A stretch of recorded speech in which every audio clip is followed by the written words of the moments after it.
Mayuresh, good afternoon. Mayuresh, इस correction में क्या करें? अभी स्ट्रिक्टली अवॉइड करें मार्केट को या बॉटम फिशिंग करें?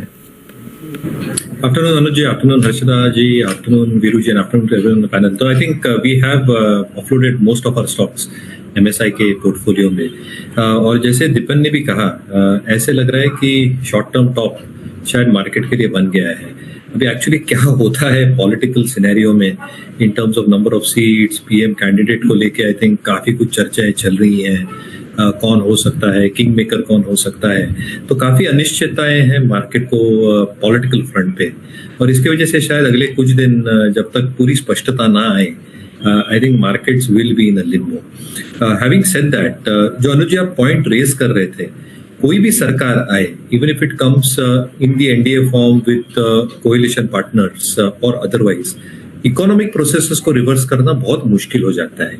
और इसलिए आई थिंक जो टारगेट्स हैं इंडिया ग्रोथ स्टोरी के कि Indian economy will become a 10 trillion in the next 5-7 years, nobody can reverse that process, क्योंकि जो कॉर्पोरेट अर्निंग्स है, टैक्स कलेक्शंस है, वो प्रोसेसेस इंप्लीमेंट हो चुकी हैं, और इसलिए I think economic growth will keep on continuing. However markets क्योंकि एक बैरोमीटर होते हैं फॉरवर्ड लुकिंग नेचर के, इमीडिएट रिएक्शन पहले मार्केट पे आता है, और इसलिए आई थिंक मार्केट्स थोड़ा सॉफ्टनेस एग्जिबिट कर सकते हैं अगले कुछ दिनों, अगले 1-2 हफ्ते के लिए भी, और इसलिए मुझे लगता है आई थिंक एक short term top has definitely been made. Do you rush into the markets आज ही? आज मुझे लगता है थोड़ा वेट करें। I think there is going to be sufficient amount of time, और टेस्ट रिटेल इन्वेस्टर्स की अब होने वाली है, क्योंकि India growth story is going to continue. There are no two ways about it in next 5 years। अगले कुछ दिन, अगले कुछ हफ्ते शायद टफ रहे in terms of the processes on a political front, तो मेरे हिसाब से आई थिंक थोड़ा वेट करें, जल्दबाजी ना करें ये मार्केट्स में, ये वक्त। अब आप क्या करेंगे? और आज आई एम श्योर आप लोगों ने भी काफी विचार विमर्श किया होगा आपकी बड़ी टीम के साथ, यहाँ से अब अप्रोच क्या होगी? ये तो Arshita ji, I think we'll still wait. जैसे मैंने कहा, आई थिंक पूरे रिजल्ट्स पहले तो आ जाने दीजिए। I think because it's complete count has still not been done, so let's wait for evening.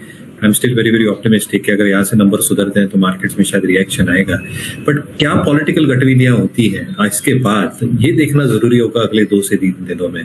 इसलिए I think as a call at MSI, I think we have lighted most of our positions. We would ideally like to wait and watch now. अगले 2-3 दिन बहुत interesting होने वाले हैं political front पे। क्या होगा, whether there are certain talks in certain groups that I am on कि शायद कोएलिशन पार्टनर्स डेप्यूटी पीएम की पोजीशन मांगेंगे वगैरह वगैरह। So we don't know how the situation will evolve. तो मुझे लगता है आई थिंक जल्दबाजी ना करें वापस।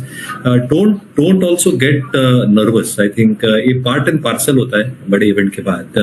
Markets will revert back to mean. थोड़ा समय जरूर लग सकता है। We have seen a huge bull market, mid cap small caps 5x 10x return दे चुके हैं, तो क्लॉ बैक पुल बैक आना लाजमी है after such a big event and possible outcome of this event as well.